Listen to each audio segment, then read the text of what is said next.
Assalamualaikum warahmatullahi wabarakatuh dan selamat pagi pemirsa. Senang sekali kami kembali hadir menjumpai Anda dalam program Kareba Bisnis, membahas terkait dengan ekonomi dan bisnis yang terjadi di sekitar kita. Dan di 443556 ataupun di 0411443556 telah kami buka, jadi Anda dapat bergabung bersama kami di layanan interaktif. Dan tentunya untuk membahas tema kita pada pagi hari ini, yaitu motivator peluang bisnis. Nah, ini telah hadir di studio bersama kami, yaitu Sarwandi Eka Sarbini, sang The Magic Peter. Oke, Assalamualaikum dan selamat pagi. Waalaikumsalam warahmatullahi wabarakatuh. Apa kabar pagi hari ini? Sangat sehat dan dahsyat. Sangat sehat dan dahsyat. Ini seringkali kita dengarkan pada saat ada motivator-motivator yang memberikan semangat ya, ataupun proof yang mendorong kita ini untuk menggali sesuatu yang ada dalam diri kita. Ya, kita harus memang mengucapkan sesuatu itu dari awal. Kita harus mendoakan diri kita sehat dan amin. dahsyat. Dan dahsyat. Kalau walaupun kita lagi sakit tetap jawabnya sehat. Oh, jadi kalau ditanya kok nggak masuk kantor ini, dahsyat Pak, lagi dahsyat atau bukan ya? Kalau lagi sakit ya itu bisa istilahnya setiap ucapan kita doa. Setiap ucapan itu doa. Kenapa maling kundang bisa jadi batu? Karena dia dikutuk sama ibunya. Ucapan dari ibunya. Jadi batu. Tapi coba deh berpikir, kenapa ibunya nggak ngutuk dia jadi emas saja gitu ya? Jadi emas gitu atau jadi berlian, lebih bermanfaat kira-kira. Nah ini dia. Gitu. Ucapan itu, nawa itu juga sih sebenarnya. Betul. Ya. Dan jadi apapun yang kita ucapkan itu harusnya menjadi doa bagi diri kita. Ya. Nah, dan pemirsa, ini dia yang akan kita bahas pada pagi hari ini, yaitu terkait dengan The Miracle of You. Nah, di sini saya sudah memegang sebuah buku. Nah, ini maksud kami narsum kita pada pagi hari ini, bintang tamu kita pada pagi hari ini adalah seorang motivator dan juga seorang penulis buku. Nah, ini dia bukunya yang saya pegang dengan tema The Miracle of You, atau menciptakan keajaiban dari dalam diri kita. Nah, kita akan membahas terkait buku ini juga, dan juga tentunya penulisnya sendiri. Jadi Anda juga sudah dapat mulai bergabung bersama kami di 443556. Oke, kita mau bincang-bincang santai pada pagi hari ini karena nampaknya saya belum sempat membaca terlalu dalam tentang buku The Miracle of You ini. Kita mau tanya dulu, apa sebenarnya, bagaimana cara kita untuk memotivasi diri kita sendiri sebenarnya? Ya, cara mulai untuk memotivasi diri kita itu pertama kita harus memiliki impian dulu. Dan kalau kita sudah memiliki impian, kita harus jiwai impian itu. Karena banyak orang punya impian, tapi dia nggak jiwai. Ya. Itu jadi kita harus jiwai, sehingga itu memupuk semangat kita tiap hari. Jadi tanpa menunggu motivator, tanpa menunggu ustadz, tanpa menunggu guru, kita tetap termotivasi. Oke, kita tahan dulu, sudah ada penelpon ini pagi-pagi ya. Halo, selamat pagi Kareba Bisnis. Halo, selamat pagi Kareba Bisnis.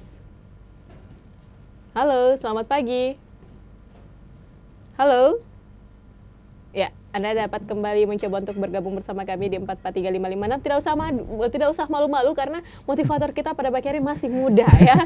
Ya, ini kita lanjut deh. Bagaimana cara selain menjiwai, apa saja yang harus kita lakukan untuk menggali sesuatu dalam diri kita? Pertama ada 4 karakter ya, ada 4 hal untuk membentuk karakter kita supaya kita bisa motivasi diri kita tanpa menunggu orang lain. Pertama itu dengan siapa kita bergaul, yang kedua buku apa yang sering kita baca, terus yang kedua tontonan apa yang sering kita simak, yang keempat adalah lagu apa yang sering kita dengar. Jadi keempat hal ini nampaknya simple tapi penting ya? Iya, pertama itu adalah teman, komunitas. Karena dengan siapa kita bergaul itu bisa membentuk karakter kita. Karena banyak orang mengatakan bahwa orang bergaul sama pemabuk ya ujung-ujungnya jadi pemabuk. Walaupun ada yang mengatakan, wah saya nggak jadi pemabuk, saya punya banyak teman pemabuk. Tergantung diri kita sendiri katanya, membelah diri. Tapi lihat apa perubahan dari tutur katanya. Sering mungkin kata-kata kotor keluar, itu karena bahayanya dari pengaruh pergaulan. Sama dengan baca buku, baca koran, baca tweet, baca status yang galau ya, itu juga mempengaruhi loh. Kita jadi galau juga. Iya, karena contoh ya, kita baca koran. Di koran itu ada kasus pemerkosaan majikan terhadap pembantunya. Di sebelahnya itu ada kasus, di situ ada pembangun masjid oleh seorang kakek-kakek. Pertanyaan saya adalah, Mbak kira-kira baca mana duluan? Yang pemerkosaan duluan ya. Hal negatif itu cepat respon di otak. Hal yang positif itu butuh diulang berkali-kali baru akhirnya masuk ke dalam pikiran kita. Makanya hati-hatilah dengan buku yang kita sering baca, tulisan-tulisan, komunitasnya. Terus juga lagu. Lagu juga yang sangat berpengaruh nih. Ternyata lagu-lagu cengeng itu bisa mengurangi serotonin di otak. Lagu-lagu cengeng. Kita dengerin 2 lagu aja tiap hari, itu akhirnya kita jadi bad mood. Jadi akhirnya kita pesimis. Tahu kan pesimis singkatannya? Pesimis itu singkatan. Pesimis, penyakit si miskin. Jangan sampai ya kita jadi bukan kita miskin, tapi mental kita jadinya miskin. Makanya biasanya kita harusnya mengubah untuk mendengarkan lagu-lagu yang positif dan lagu-lagu yang cepat beatnya. ceria. Biasanya kalau ya, yang ceria, biasa tanpa sengaja kita masuk ke minimarket gitu ya. Itu kita dengar musik-musik yang penuh dengan semangat, beatnya cepat. Akhirnya tanpa terasa ini kaki goyang-goyang sendiri. Dan semua belanjaan di minimarket habis. Ya, itu inti dari tujuan dari minimarket itu sendiri. Manajemen yang bagus ya. Betul. Artinya apa? Itu akan membuat kita jadi optimis. Dari tadi pesimis itu singkatan penyakit si miskin, akhirnya kita optimis sekarang. Apalagi singkatan? Optimis itu singkatan obat paten anti miskin. Ada lawan dari penyakit pesimis si miskin. Dan kemudian tontonan. Tontonan ini sangat berpengaruh. Sekarang tontonan jadi tontonan, sedangkan tontonan jadi tontonan. Ya sekarang terbalik. Nah sekarang ya, kalau kita sering nonton yang berita-berita kriminal, mohon maaf, itu bisa mengurangi endorfin dalam tubuh dan serotonin di otak. Akhirnya apa? Ya tanpa terasa kita diajari untuk berbuat jahat juga. Seperti itu? Iya beneran. Kita sering nonton, ya terjadi kasus korupsi. Makanya karena korupsi itu sering terjadi, orang berpikir, cuma 2 tahun korupsi 1 miliar. Nggak apa-apa berarti ya. Iya, artinya kalau cuma 2 tahun, ya itu tanpa secara tidak langsung kita mengajari orang lain untuk korupsi juga. Orang mencuri juga, orang melakukan pembunuhan. Hukumannya ringan. Iya, ringannya nggak apa-apa lah gitu. Masih bisa itu bahaya sebenarnya. Artinya apa? Tontonan itu sangat berpengaruh. Makanya kita mulai dari diri kita, yakni apa? Kita mengontrol remote-nya. Walaupun kita belum bisa menghindari TV-nya, minimal remote-nya dulu kita ganti channelnya. Kita ganti channel, kita cari channel-channel yang betul-betul positif. Gitu.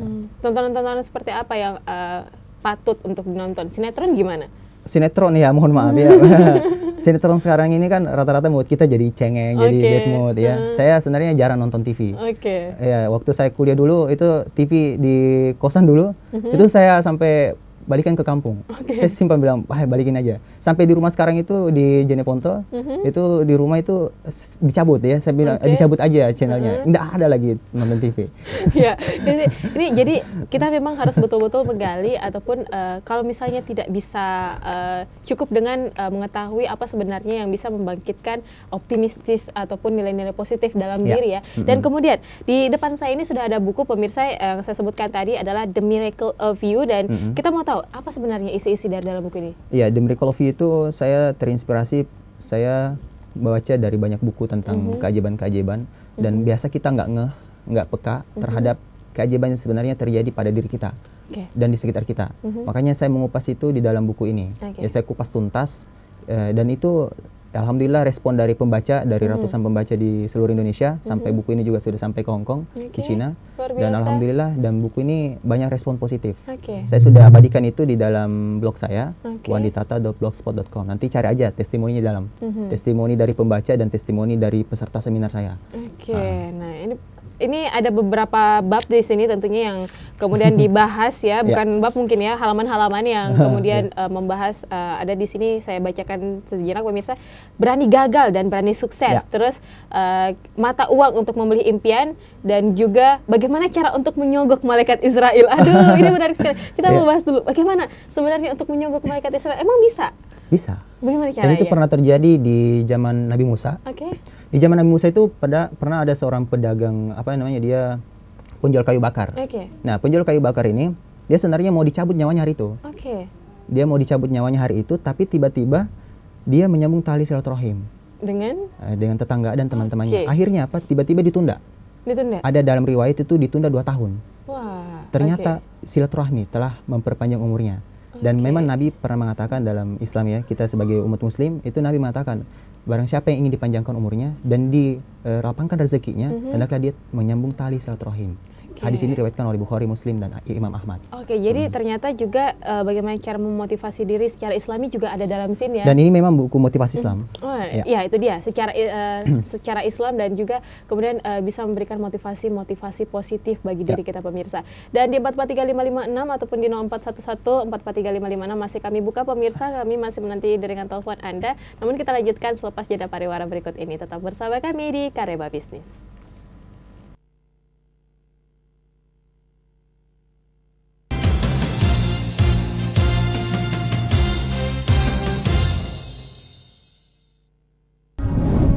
Harian Ujung Pandang Express hadir dengan rubrikasi lengkap, referensi ekonomi dan politik pertama di Indonesia Timur,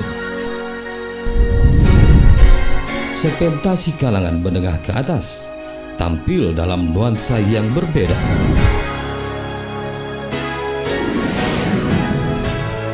Harian Ujung Pandang Express, referensi kemajuan. Shinsei Tongji Medistra Makassar didirikan oleh Rumah Sakit Tongji Medistra di Tiongkok.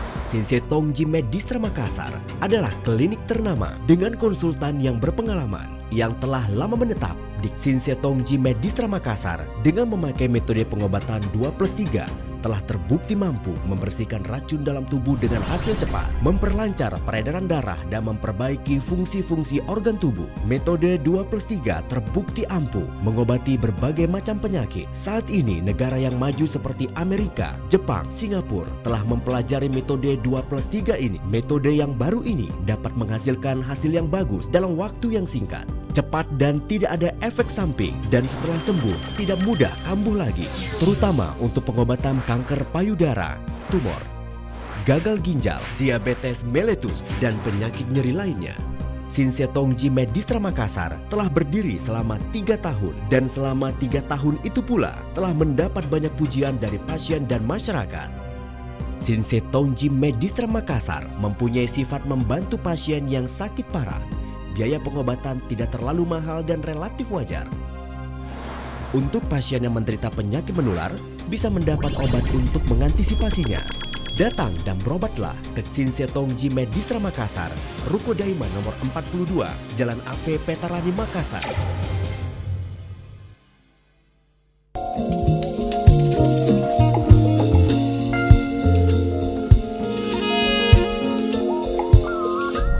Berita Kota Makassar lahir, tumbuh, dan berkembang bersama Fajar Group. Hadir di Kota Makassar menemani kesibukan Anda setiap hari. BKM menjadi referensi bagi siapa saja yang ingin mendapat berita metro yang terkini, aktual, dan tajam. Koran yang pertama saya baca setiap hari adalah berita yang sesuai dengan tuntutan dan harapan masyarakat. Jangan percaya berita metro hari ini tanpa membaca berita Kota Makassar. Berita Kota Makassar, suara lokal pembela rakyat.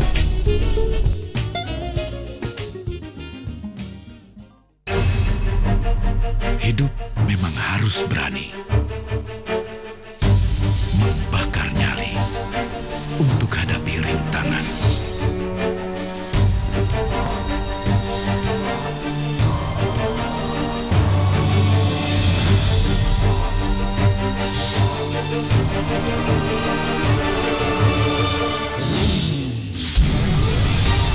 Menerjang gelombang tanpa takut tenggelam. Berani beda untuk tunjukkan jati diri. Menantang nyali untuk taklukkan dunia. Hidup butuh tantangan. Tantangan butuh nyali. Tantang nyalimu.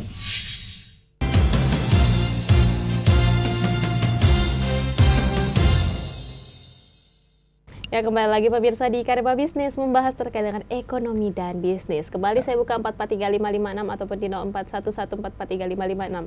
Dan masih bersama kami di studio 3 Fajar TV ada Sarwandi Eka Sarbini, The Magic Veter ya. Dan di sini juga Eka ini saya dipanggil Eka aja ya. Wandi. Oh, dipanggil Wandi. Wandi ini juga selain seorang motivator dan juga seorang penulis, dan ternyata habis bincang-bincang tadi saya baru tahu masih muda. Masih 22 tahun pemirsa. Ya, dan kita akan kembali membaca ataupun membahas apa-apa saja yang kemudian ada di The Miracle of You ini sendiri, dan juga ingin mengetahui sebelum memotivasi orang lain, tentunya kita harus memotivasi diri sendiri. Betul. Wandi sendiri, apa yang kemudian termotivasi karena apa? Kalau saya memang punya inspirasi. Punya inspirasi dari sosok yang saya panuti gitu ya. Itu yang menjadi sosok yang terus memotivasi saya. Artinya apa? Kita memang ada jalurnya gitu ya. Jalur sukses itu kita sekarang itu kan dulu untuk sukses dulu agak susah. Karena kenapa? Dulu nggak ada inspirasi, belum banyak peluang. Hari ini banyak peluang. Hanya kenapa masih banyak orang gagal? Karena dia tidak berani untuk memutuskan satu peluang yang harus dia fokusi. Makanya kemarin itu waktu saya memilih satu bisnis, saya akhirnya fokus dengan bidang yang saya betul-betul bakati dan saya hobi di dalamnya. Karena kita harus melakukan do what you love and love what you do. Kita harus melakukan apa yang kita cintai dan kita cintai apa yang kita lakukan. Karena terkadang orang mau memulai sesuatu tapi dia nggak cintai, akhirnya dia nggak jiwai. Itu cepat ngambang, cepat pudar, cepat kabur, selesai. Udah habis. Jadi memang penting untuk menyukai apa yang kita lakukan. Betul. Dan melakukan apa yang kita sukai. Ataupun bisa dikatakan orang mungkin melakukan hobinya. Betul. Menjadikan hobinya itu sebagai bisnis. Lebih bagus gitu. Okay. Walaupun sebenarnya nggak mesti juga sih. Ada juga orang dia hobi terhadap sesuatu, tapi dia nggak bisa memulai bisnis dari situ. Artinya apa? Mungkin dia punya minat di tempat lain. Itulah uniknya kita kreatif lah. Jadi kalau mulai bisnis itu nggak mesti kita jadi koki dulu baru kita mau buka restoran. Nggak mesti jago jadi montir dulu baru kita buka bengkel. Tapi terinspirasi sama siapa akhirnya kemudian menulis buku serta menjadi motivator? Kalau saya memang terinspirasi dari satu motivator dan inspirator di Indonesia. Dan saya baca bukunya itu sejak tahun 2011. Terus saya mulai terinspirasi karena saya mulai baca bukunya. Terus saya kaget juga dipinjamin sama teman buku itu. Judul bukunya 7 Keajaiban Rezeki. Nah, udah pada tahu mungkin ya pemirsa di rumah ya. Pemirsa sudah tahu mungkin. Jadi ya sosoknya ini betul-betul menginspirasi. Ya, namanya Ivo Santosa. Iya. Nah, ini juga mungkin sudah banyak yang mengikuti seminar-seminarnya. Jadi kita mau bahas lagi. Sempat juga kita bahas di sini pemirsa yang ada di dalam buku ini, yaitu ada bab yang menjelaskan terkait dengan menjadi gila itu dahsyat dan kemudian menjadi tuli itu keren. Nah, ini semua nama-nama penyakit yang pastinya kita ingin hindari ya. Apalagi yang namanya gila. Nggak ada yang mau disebut gila ya. Sebenarnya apa yang ada juga di dalam bab tersebut? Kalau dalam buku ini saya mengupas menjadi gila itu dahsyat, memang harus kita gila. Untuk mencapai sukses memang harus gila. Karena sifat gila itu membuat kita tidak mempedulikan dengan hal-hal yang mempengaruhi kita. Karena cemoohan, hinaan itu selalu datang. Seperti contoh, kita ambil inspirasi dari Thomas Alva Edison. Yang dia mencoba 2000 kali kegagalan, baru dia akhirnya membuat lampu pijar. Bayangkan sudah orang tuanya marahin, belum lagi tetangganya sudah marahin gara-gara Thomas Alva Edison ini dia membakar rumah tetangganya gara-gara terjadi ledakan. Terjadi ledakan yang dahsyat di rumahnya, di laboratoriumnya akhirnya terbakar. Nah, tapi karena dentuman yang sangat besar dari ledakan itu membuat dia tuli. Nah, karena dia tuli, akhirnya apa? Cemoohan itu nggak sampai ke dia. Nah, ini dia menjadi gila dan juga tuli dalam waktu yang bersamaan. Ya, jadi gila itu saya harap gila itu singkatan ya. Bukan gila kayak gimana, bukan tidak waras ya. Tapi gila yang positif. Gila itu singkatan, gali ilmu langsung action. Nah, itu singkatannya. Jadi kita gila terhadap impian kita bahwa saya harus bisa. Karena identik orang gila itu adalah orang-orang rata-rata lihat ya. Seperti contoh pembuat pesawat terbang pertama kali. Wright Brothers ya. Wright Brothers ini dia mencoba membuat pesawat itu dia membuat sayap. Dia buat sayap pribadi, dia pasang di tubuhnya. Dia akhirnya terbang dari atas bukit terus jatuh.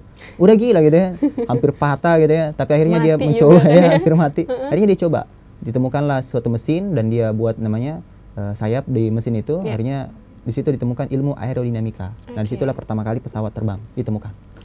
Kalau tuli sendiri ada singkatannya juga? Ada kepanjangannya? Ya, kalau tuli memang kita harus tuli. Tuli beneran. Tuli, jangan dong. Pakai kacamata kuda. Ya, tapi yang positif.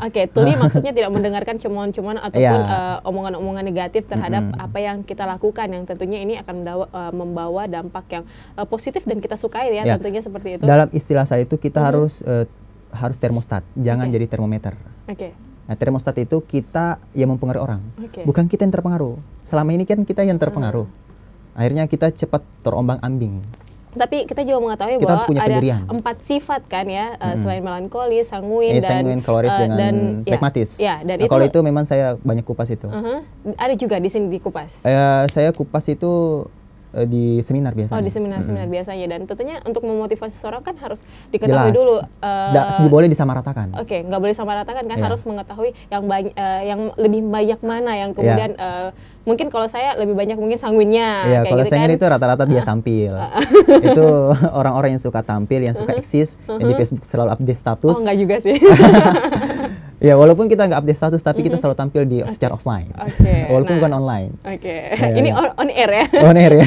Nah, kita juga tadi sempat membahas terkait dengan bagaimana cara menyogok malaikat Israel si penyebutnya. Mungkin bisa diceritakan lagi bagaimana kisah-kisahnya?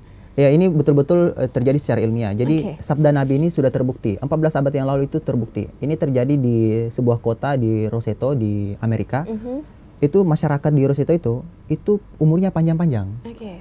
Heran sampai dokter yang meneliti di sana tuh heran, selama belasan tahun ditemukan nggak ada sama sekali dari faktor genetik, bukan bukan karena faktor makanan, bukan juga. Ternyata masyarakat di Roseto itu panjang-panjang umurnya. Kenapa bisa? Kenapa? Dia itu kan rata-rata ini yang unik ya. Roseto itu dengan dengan warga Amerika yang lain, di bagian negara Amerika yang lain itu beda. Usia 65 tahun ke bawah, rata-rata di negara bagian Amerika yang lain itu meninggal dunia gara-gara penyakit jantung, diabetes dan lain sebagainya. Sedangkan di Rusia itu itu tidak terjadi.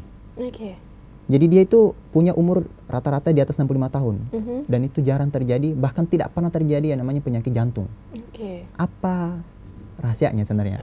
Nah itu sudah saya kupas tadi bahwa ternyata waktu Rosetto itu diteliti oleh Stewart Wolf, itu diundang temannya seminar lakukan di sana selama sebulan saja, akhirnya ditemukan. Ternyata rahasia dari warga Rosetto itu panjang umurnya, ternyata warga di sana itu setiap hari kalau dia berpapasan di jalan, dia itu saling sapa. Dia saling sapa, terus juga uniknya mereka selalu ngobrol dulu. Nah, uniknya juga kalau dia di rumah, itu di satu rumah itu biasa tinggal 3 generasi. Ada di situ kakek, terus ada orang tua, terus ada cucu. Jadi 3 generasi ada di dalam satu rumah. Ini membuat umur mereka panjang-panjang. Nah, ini sebenarnya ini sebuah kaidah bahwa ternyata silaturahmi itu betul-betul memperpanjang umur. Kita menyambung kepada keluarga kita, gitu ya. Tetangga, dan memang tetangga itu adalah keluarga yang terdekat ya. Iya, betul. Dan ini nampaknya harus diaplikasikan, khususnya di Kota Makassar. Jangan sampai satu kompleks nggak saling kenal betul. ya. Ini yang terjadi, kita betul-betul sifat istilahnya kita, nggak penting lah, nggak peduli lah. Siapa sih yang di ujung sana, siapa sih? Sebenarnya silaturahmi juga itu betul-betul mengentaskan kemiskinan sebenarnya. Ini sebenarnya sabda Nabi bahwa barang siapa yang ingin dipanjangkan umur dan dimudahkan rezekinya, hendaknya menyambung tali silaturahmi. Dan betul, di Rusia itu tidak ditemukan satu warga pun yang miskin. Berkecukupan semua? Iya, rata-rata bercukup. Karena kenapa? Saling kepedulian dari masyarakat itu, orang kaya mengayomi miskin. Yang miskin ini membantu yang kaya. Akhirnya mereka saling mencukupi gitu loh. Wah, luar biasa sekali. Dan ini sebenarnya udah terjadi di zaman Rasulullah. Di zaman Nabi itu pernah ada seorang dokter dari Mesir diutus oleh Nabi untuk bisa mengawasi warga di Madinah. Nah, selama 1 tahun dokter yang diutus ini heran, kok nggak ada yang sakit, nggak ada yang mencapai predikat pasien. Kaget. Akhirnya ya diteliti, ternyata memang betul warga di sana memang di Madinah itu silaturahminya, dan ditemukan memang warga di sana itu hidup di bawah garis kemiskinan. Dan tidak ada yang saling cuek mungkin ya. Tidak ada saling cuek. Kita saling mempeduli. Kita mau bahas lagi yang lain selain masalah menjadi gila itu dahsyat dan kemudian menjadi tuli itu hebat, keren ya. Kita juga mau bahas terkait dengan bisnis. Nah, ini yang tentunya harus yang menjadi topik utama pembicaraan kita pada pagi hari ini, karena selain membahas bagaimana cara untuk memotivasi diri sebelum untuk memulai suatu bisnis. Nah, ini juga harus dibahas terlebih dahulu sebagai pendahuluan ya tentunya sebelum kita memulai bisnis. Nah, bagaimana caranya untuk memulai bisnis sendiri? Jadi kalau mulai bisnis itu nggak usah, istilahnya kita langsung buka aja, nggak usah terlalu banyak mikir. Karena terkadang kita mikir semuanya ya, akhirnya nggak jalan-jalan. Banyak orang bertanya dulu, memang betul, malu bertanya sesat di jalan. Tapi kalau terlalu banyak tanya, nggak bakal jalan. Artinya kalau mulai bisnis itu buka aja. Contoh, kalau kita mulai bisnis, nggak mesti kita menunggu kita jadi koki, baru kita mulai buka restoran. Nggak mesti kita jadi jadi bencong dulu baru buka salon. Artinya apa ya? Otak kanan gitu. Kita harus pakai cara kreatif bahwa semuanya serba bisa. Yang penting apa? Kita lihat peluang. Ya, kita lihat peluang bahwa wah, kalau peluang ini di sini bagus. Kalau kita hobi di dalamnya, teruskan, tindak lanjuti. Kalau Anda tidak hobi, cepat delegasikan kepada orang lain. Karena saya yakin Anda akan cepat bosan. Nah, ini artinya sifat sanguin ya. Sifat sanguin di dalam diri seseorang itu kalau dia mulai bisnis, itu cepat terombang-ambing. Belum selesai ini pindah lagi, belum selesai ini pindah lagi. Akhirnya nggak selesai-selesai bisnis. Nah, karena alhamdulillah saya sebagai pendiri Rewan Education, sebagai founder, itu 16 hari menguasai 6 tensis dan percakapan sehari-hari. Itu saya fokus di dalam, dan itu alhamdulillah betul-betul terbukti. Karena dari SD, SMP, SMA saya memang betul-betul ahli di bahasa Inggris. Waktu SMA saja itu saya biasa dapat job dari teman-teman sebagai penerjemah. Jadi istilahnya saya diistilahkan kamus berjalan. Jadi kalau teman-teman punya tugas artikel bahasa Inggris mau diterjemahin, ya minta ke saya. Udah mulai bisnis sejak jadi sekolah. Saya melihat teman-teman itu kayak uang semua. Dan saya kayak kepalanya semua itu uang semua. Iya, karena aduh, jangan sampai kayak Mr. Krab ya. Enggak juga sih, artinya itulah peluang. Ketika orang butuh, ya kenapa tidak saya terbuka gitu ya. Akhirnya ketika saya terjemahin, saya pakai jasa membuka jasa pengetikan juga, jasa penerjemahan, akhirnya saya biasa dibayar. Satu terjemahan saja, 1 lembar itu itu saya dibayar biasa 10 sampai 20 ribu. Oke, lumayan ya. Itu waktu zaman tahun 2006. Nah, itu inflasi belum naik ya. Sekarang 2013 ya. Itu sudah 70 ribuan. Jadi saya dulu waktu SMA itu 2.000 per hari uang jajan saya dari ibu saya. Tapi gara-gara itu saya biasa dapat 20 ribu setiap hari minimal. Aduh, ini jadi ini dia cara untuk memulai bisnis sendiri. Mulai dari yang paling kecil dulu. Betul. Dan mulai dari apa yang kita sukai dulu ya. Intinya dimulai.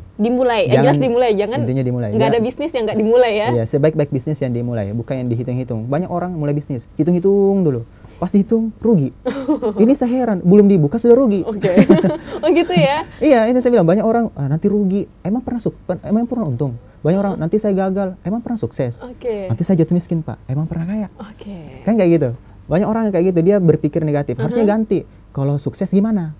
Kalau untung gimana? Kalau kaya gimana? Jangan ganti. Kalau miskin gimana? Kalau gagal gimana? Kita biasanya mendahulukan yang negatif. Akhirnya apa? Prasangka itu membuat kita akhirnya negatif juga. Artinya Allah berfirman dalam hadis qudsi, aku sesuai dengan prasangka hambaku. Jadi prasangka yang baik akhirnya kita juga jadi baik. Prasangka yang buruk akhirnya pun kita jadi buruk. Memulai bisnis juga kayak gitu. Kita betul-betul berprasangka yang baik dulu. Mulai dari juga. Ya, lihat dulu gitu. Jadi seperti yang dibahas juga tadi sebelumnya bahwa kita juga harus apapun yang kita ucapkan itu adalah doa adalah doa. Kalau kita 2 kali saja ucapin itu, saya yakin orang ini betul-betul dia mentalnya bukan mental pemenang. 2 kali saja ngucapin. Iya, 2 kali saja dia ngucapin di mulutnya bilang nanti saya gagal. Saya kan PNS, Pak. Saya kan mahasiswa. Saya punya saya punya tip bagi teman-teman, bagi mahasiswa ya. Ini mahasiswa yang di rumah, yang pemirsa, mungkin yang nonton kita. Ada 3 tipe mahasiswa. Ya, pertama itu ada tipe kupu-kupu. Kuliah pulang. Itu saya banget dulu. Yang kedua kura-kura. Kuliah rapat. Itu saya juga dulu. Kalau Mbak kupu-kupu saya kura-kura dulu. Saya anak organisasi ya, kuliah rapat. Tapi akhirnya saya memutuskan untuk jadi kuda. Kuliah dagang. Oh, kuliah dagang. Kira-kira yang mana menghasilkannya? Jadi mahasiswa 3 hewan semua. Karena simbol Jengponto itu kuda ya. Jadi saya pakai simbol kuda ya. Jadi kuliah dagang, kura-kura itu kuliah rapat. Nah, ini juga penting jangan jadi kutu ya, kuliah tugas melulu. Kuliah tugas. Nggak pulang-pulang. Nggak pulang-pulang. Iya, dan itu dia. Ini kita mau di menit-menit terakhir kita mau minta kesimpulan dari bagaimana cara supaya kita bisa memulai ataupun mendapatkan bisnis yang baik untuk diri kita sendiri. Kalau saran saya kita bisa ATM. ATM itu singkatan amati, tiru, modifikasi. Kalau kita dulu nyontek sama teman kita waktu sekolah, itu dapat nilai merah. Kalau kita nyontek sama orang sukses, insya Allah dapat uang merah. Itu bedanya. Jadi rumusnya nyontek aja. Jadi sekarang kan banyak komunitas. Saya juga punya komunitas, itu di Rewana Organizer. Itu teman-teman bagi yang mungkin mau bergabung bersama kami bisa. Itu kita kumpul ya komunitas, bagaimana kita bisa mulai sesuatu dengan mulai dari nol. Saya aja mulai bisnis saya, Rewana Education itu dimulai dari nol, tanpa modal. Bagaimana cara menghubungi Wandi sendiri? Nah, bisa dihubungi langsung lewat PIN BB juga bisa. Bisa disebutin. Atau di Twitter bisa. Kalau PIN BB bisa 220, Bravo, Charlie, Fanta, Domba, Bravo. Bisa diulang mungkin lagi sekali lagi ya. 220, BCFDB. Nah itu dia PIN BB-nya, mungkin bisa di-invite ya bagi yang menggunakan smartphone BlackBerry ataupun mungkin nomor telepon lain. Nomor HP bisa 085 242 533 592. Atau kalau mau langsung ditemuin di mana? Kalau mau langsung temuin itu agak ribet ya. Kalau mau ketemu saya. Mobile terus ya. bisa lah. Kalau kita mau konsultasi, kalau teman-teman mau konsultasi yang punya Twitter ya, silakan follow aja di @wanditata. Wanditata. Gabung ya, tanpa spasi. Tanpa spasi. Wanditata. Nah itu dia pemirsa. Semoga diskusi yang singkat ini bisa memberikan manfaat bagi kita. Kalau masih kurang lagi itu langsung di-invite aja pemirsa ya, atau langsung dihubungi aja karena kita aja nih yang membuat diskusi pagi ini kayaknya masih kurang banget, masih banyak sekali yang harus dibahas dan dikupas, apalagi di buku The Miracle of You ini sendiri pemirsa. Jadi mungkin kalau masih ingin mengetahui lebih banyak lagi yang terkait apa-apa saja yang kita bahas pagi hari tadi, mungkin bisa langsung dicari buku-bukunya ya. Boleh. Nah itu dia pemirsa. Terima kasih yang telah bergabung bersama kami dan telah menyaksikan Karba Bisnis untuk pagi hari ini. Dan terima kasih juga buat Wandi yang telah hadir di studio kita pada pagi hari ini. Dan saya Ernawati Jamal mewakili segenap kru yang bertugas pamit undur diri dari hadapan Anda pemirsa. Wassalamualaikum warahmatullahi wabarakatuh. Selamat pagi dan selamat melanjutkan aktivitas Anda.